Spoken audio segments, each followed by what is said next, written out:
মৰমৰ ছাত্ৰ ছাত্ৰীসকল আশা কৰো তোমালোক আটাই কুশলে আছা এই ছবিখন কাৰ তোমালোকে চিনি পাইছানে বাৰু ভালকৈ চোৱাচোন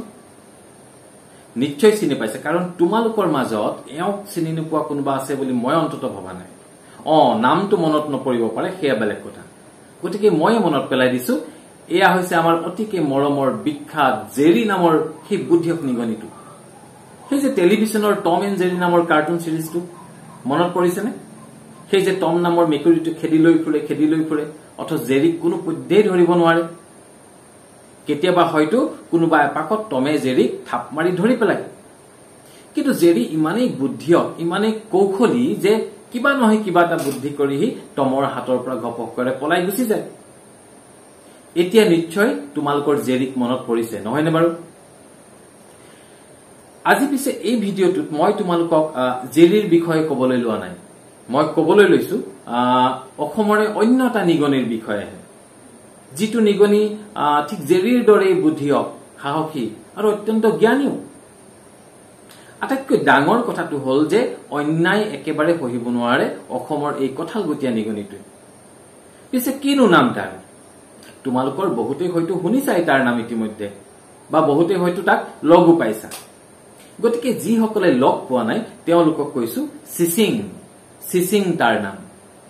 নামটো শুনিলে অলপ বাৰু বদমাছ লাগে নেকি না একেবাৰে বদমাছ নহয় কৈছে নহয় অত্যন্ত ভাল নিগনিহি আৰু সাংঘাতিক পৰোপকাৰী আনৰ উপকাৰ কৰি বৰ ভাল পায়হি আৰু তাক লগ পালে তোমালোকে খুব ভাল পাবা আৰু তোমালোকৰ দৰে ভাল ল'ৰা ছোৱালী লগ পালে হিও বৰ মজা পাব তোমালোকৰ লগতটো একেবাৰে বন্ধু হৈ পৰিব মই জানো আৰু মই এইটোও জানো যে ইতিমধ্যে তোমালোকৰ হয়তো চিচিঙক লগ পাবলৈ মনেই গৈছে নহয়নে বাৰু কিন্তু কথা হ'ল চিচিঙক তোমালোকে লগ পাবা ক'ত বহু দিনৰ আগতে শিশু আলোচনী মৌচাকৰ পাতে ঘূৰি ফুৰিছিল চিচিঙৰ ধুনীয়া কাহিনীবোৰ পঢ়ি মৌচাকৰ অকণি পঢ়ুৱৈহঁতে সেই সময়ত বৰ ৰং পাইছিল পৰৱৰ্তী সময়ত যেনিবা এই জ্ঞানী কঁঠালগুটীয়া নিগনিটোৰ ৰোমাঞ্চকৰ কাহিনীবোৰ গোটাই পিটাই লেখক ৰথীন্দ্ৰনাথ গোস্বামীয়ে চিচিং নামৰ এখন অতি ভাল লগা শিশু উপন্যাস প্ৰকাশ কৰি উলিয়ালে আজি কিছুদিনৰ আগতে মই উপন্যাসখনৰ মাজতে চিচিঙক লগ পালো আৰু তেতিয়াহে মই গম পালো ই দেখোন এলাপেচা সাধাৰণ নিগনি নহয় ৰেলেৰে একেবাৰে গুৱাহাটী শিলচৰ দিল্লী মুম্বাই ঘূৰি ফুৰা নিগনি আৰু কেৱল অসম বা ভাৰততে নহয় গোটেই পৃথিৱীৰ নিগনিৰ মাজত লাহে লাহে জনপ্ৰিয় হৈ আহিছে আমাৰ অসমৰ চিচিং এবাৰ শিলচৰৰ ৰেল ষ্টেচনত বাংলাদেশৰ নিগনি এটাই লগ পাই চিচিঙকটো সুধিয়ে পেলালে বোলে কেনেবাকৈ তোমাৰ নাম চিচিং নহয়তো চিচিংটো আচৰিত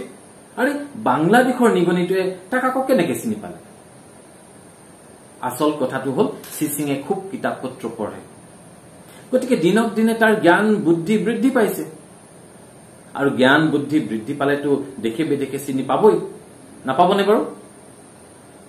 এবাৰ পিছে মুম্বাইলৈ গৈ চিচিঙৰ অৱস্থা কাহিল হৈছিল বেয়া বদমাছ নিগনিৰ পাল্লাত পৰি সিটো মৰিবলৈকে ওলাইছিল কিন্তু পাছত সি বুদ্ধিৰে এনেকুৱা কৰিলে যে যি তাক বিপদৰ মাজলৈ ঠেলি দিছিল তাকেই আকৌ চিচিঙে বাকচৰ ভিতৰত সোমোৱাই থৈ গুচি আহিল ই বাৰু কম সাহসৰ কথা নে মুঠতে কৈছো নহয় চিচিঙৰ এনেকুৱা বহুত কাহিনী আছে এই কাহিনীবোৰ পঢ়িবলৈ পালে তোমালোকৰটো এৰিবলৈকে মন নাযাব তোমালোকে জানি আচৰিত হবা যে চিচিঙে মুম্বাইত গৈ অমিতাভ বচ্চন শাহৰুখ খান আদিৰ দৰে হিন্দী চিনেমাৰ ডাঙৰ অভিনেতাৰ চিনেমা শ্বুটিং চাই আহিছে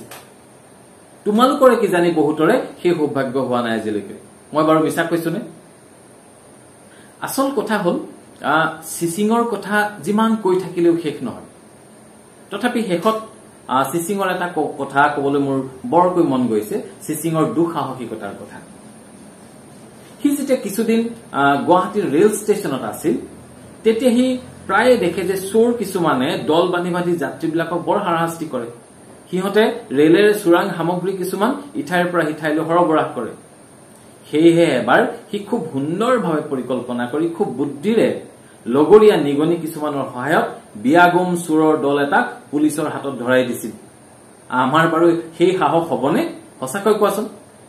কিন্তু চিচিঙে এনেকুৱা সাহসো কৰে আচৰিত নালাগেনে? ইমান সাহস, ইমান বুদ্ধি। আৰু চিন্তা কৰাচোন, কৰ পৰা আহে ইমান বুদ্ধি এই অকণমানি কঁঠালগুটিয়া নিগনিটোৰ মূৰটোলৈ? মূৰ বুলি কওঁতে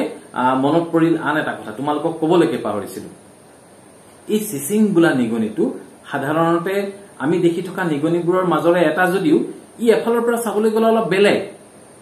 বেলেগ মানে এই যে কলো চিচিঙৰ কাহিনী লিখা লেখকজন ৰথীন্দ্ৰনাথ গোস্বামী, তেওঁৰে এগৰাকী বন্ধু বিজ্ঞানী অনুপম। এই বিজ্ঞানীগৰাকী চিচিঙৰ মগজুত মোবাইলৰ চিম কাৰ্ডৰ দৰে অকণমানি চিপছ এটা অপাৰেচন কৰি সুমুৱাই থৈছে। আৰু এই চিপছটোৰ কাৰণে চিচিং যলৈকে নাযাওক, যিয়ে নকৰক, অনুপম বোলা বিজ্ঞানীজনে কম্পিউটাৰত চিচিঙৰ গতিবিধি চাই থাকিব পাৰে। সঁচা কথা কবলৈ গলে চিচিং আচলতে এটা বৈজ্ঞানিক পৰীক্ষাহে।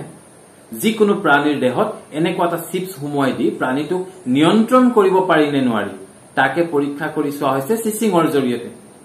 কিন্তু এই পৰীক্ষা কালছোৱাতে চিচিঙে যি পাৰদৰ্শিতা, যি বুদ্ধিমত্তা দেখুৱাইছে, বিজ্ঞানী অনুপমটো আচৰিতে হৈছে। আৰু সেয়েহে মই কৈছো যে চিচিঙক লগ পালে তোমালোকে খুব ভাল পাবা। আৰু লগ পাবলৈ হলে তোমালোকে কিতাপৰ দোকানৰ পৰা এই চিচিং নামৰ উপন্যাসখন কিনি আনি পঢ়িব লাগিব। গুৱাহাটীৰ আঁকবাক প্ৰকাশনে প্ৰকাশ কৰা এই উপন্যাসখনৰ দামো বেছি নহয়, মাত্ৰ 100 টকা। গতিকে অকণো বিলম্ব নকৰিবা, তোমালোকে পঢ়ি ভাল পাব পৰা এখন অতি আমোদজনক শিশু উপন্যাস চিচিং। যিসকলে পঢ়িছা তোমালোকেতো জানাই, কিন্তু যিসকলে পঢ়া নাই তেওঁলোকক কৈছো, তোমালোকে উপন্যাসখন নপঢ়াকৈ নাথাকিবা, পঢ়িবা, খুব ভাল পাবা। গতিকে মৰমৰ ছাত্ৰ ছাত্ৰীসকল, সপ্তাহত 4খনকৈ কিতাপ পঢ়াৰ অভ্যাসৰ কথা কৈছিলো মই তোমালোকক। সেয়া নিশ্চয় তোমালোকে পাহৰি যোৱা নাই, আৰু আশা কৰিছো তোমালোকে সেই অভ্যাস ইতিমধ্যে গঢ়িয়ে তুলিছা। ভাল ভাল কিতাপৰ বিষয়ে কৈ ময়ো তোমালোকক এই ক্ষেত্ৰত সহায় কৰি থাকিম। গতিকে আজিলৈ ইমানেই। তোমালোকৰ আটাইৰে খুব ভাল হওক তাকে কামনা কৰি মই পাৰ্থজ্যোতি বৰুৱাই আজিৰ ভিডিঅ'টোৰ পৰা বিদায় লৈছো। ধন্যবাদ।